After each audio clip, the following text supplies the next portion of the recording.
Here's Olivia demonstrating a hip extension PAILS and rails in a collapsed kneel position. So we're going to show the easier position first. With the easier position, you'll notice that she's in a stab toe position on the collapsed foot, and that brings her hip into a higher position. She's also on her palms in this position.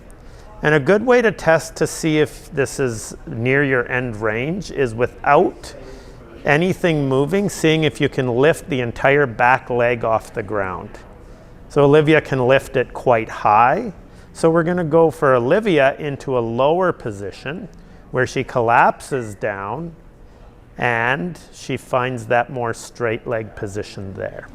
So now we're going to see if Olivia can lift her back leg off the ground in this position without moving anything else. She's fighting for it, but she can't do it. So she would stay in this position for the allotted time. Usually it's about 90 seconds of a passive stretch. You can focus on your breathing. You can focus on making sure that your pelvis is level. So if Olivia demonstrated an uneven pelvis, she's rotated to the side, and that's not what we want. We want her pelvis to be square to the ground. And so after her 90 seconds, what we're thinking of for the PAILS is without moving anything, Olivia is going to start pushing the back toe into the ground, utilizing all the tissue on the inside of the leg and even through the abdomen to try to push deeper away from that extended position of the front hip.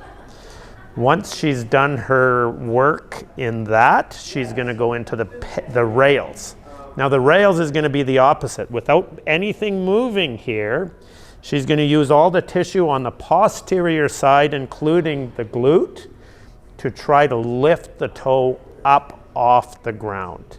So as she works here, she's trying to lighten the back foot by engaging all that tissue, and that's the rails.